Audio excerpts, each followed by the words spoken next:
Good afternoon, Scott Redler, T3 Live. Welcome to today's little update on Apple. I do this every now and then when there's certain activity going on. Apple has been one of these stocks that everyone's been obsessing about. This has been one of these situations where you have a lot to learn from, a lot to learn about opinions, a lot to learn about levels, a lot to learn about strategy, because this decline to the downside has been fast, furious, a situation that no one really knew what was going to happen, but you almost didn't have to. All you had to do is test levels, look at the composure, measure the commitment, and you could have stayed out of the way. And now we're at another inflection point, and at this particular point, maybe it's a bit more constructive, but you never know. You have to see what it leads to. If you look at the chart here of Apple, you will see, if you guys remember, last time we really had a really nice swing trade was right here after they missed their earnings and it filled the gap and then started to follow the 21-day moving average. Followed the 21-day moving average all the way to the top here. Then remember, it broke that 21-day moving average and then sliced through it. And it was a time to get flat, flexible, take some size off if you were an investor, if you were a trader, get a little bit weary or just think that maybe we could touch the 50-day, hit the 50-day, had a little feeble 3-day bounce, boom, broke below support. Then we had a trend line here, a trend line all the way back from May, broke below it, couldn't get back above it. And then lo and behold, fast forward, it's been a huge, huge move to the downside here. There was one tradable move right around here when no one knew if this would be the bottom. Some people said this was your buying opportunity of a lifetime, but you never know. Okay, and we did have a really nice move where you had your red dog reversal, gap up in commitment, went sideways, held higher, gave you a move up to this trend line. Okay, at that particular point, remember when it couldn't hold this level and came down really fast and like, oh wow, that shouldn't have happened, it may not be ready yet. And then you go a little bit further into the trade here, and this was coming into 2013. Remember, everyone's like, oh, everyone's taking profits in Apple because of the new tax laws or this or that. And we said, okay, well, let's check it out. We had a really nice trade right here when it ignited. Then you had some follow through back to this trend line.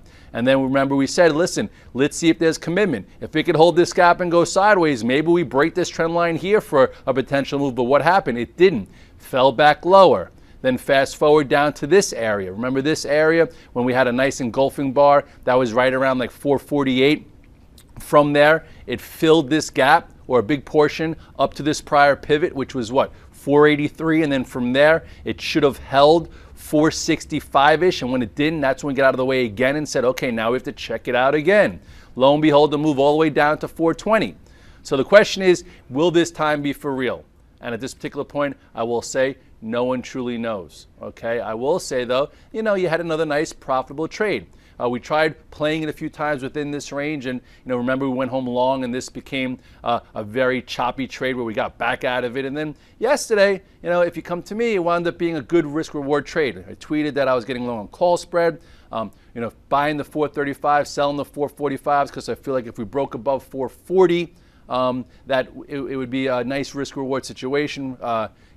It costs 3 and change to make 7 and change, and that looks like it's working out. I also took some common home, and I figured just in case, everyone says that the Samsung event's going to be so blockbuster and people are so scared to be long, the tough trade was to be long. So if you had at least the call spread, your risk was premium paid, and it was defined just in case. I also took some common because I felt like it was just sort of ready. And from that, we did have a decent trade through 440. It just went as high as 444. Right now I think it's like 2:15 in the afternoon, so there's still a lot of day left. I'd like to see it close above 440. They might try and pin it there because there's a lot of calls and puts, and I'm sure the dealers would love it there. But overall, moving forward, we have to see if we could stay with this trade. All right, we'll be trading around it. I'm going to try and stay with it as long as there's commitment. I've been doing a very active approach with Apple because it hasn't given you any reason to stay longer. So maybe we've had some times where you've had multi-days and some days where it's just a day and a half. So you go back to the chart here of Apple and you will see that we now have a gap up today that shows power. It hasn't happened in a while, and this is what you probably should be trading against. If it can go sideways, okay, and hold this gap, I will be staying long the common. All right, here is 437. Let it continue, let it go sideways, and then at some point next week, perhaps we'll get another trade above today's high, which is right now about 444. Okay, if that's the case, then you have this level here, which is 455, and then you have the 50-day at 466, and it'd be really nice to see some kind of counter trend trade back to this area. All right, but at this point, as of now, it's been a good trade. Okay, if you want to sell some strength, that's fine. I do think they might, if you look at it right now, it's 441. They might try and pin 440. If they do, I'll probably be buying that dip into 440 and taking some over the weekend.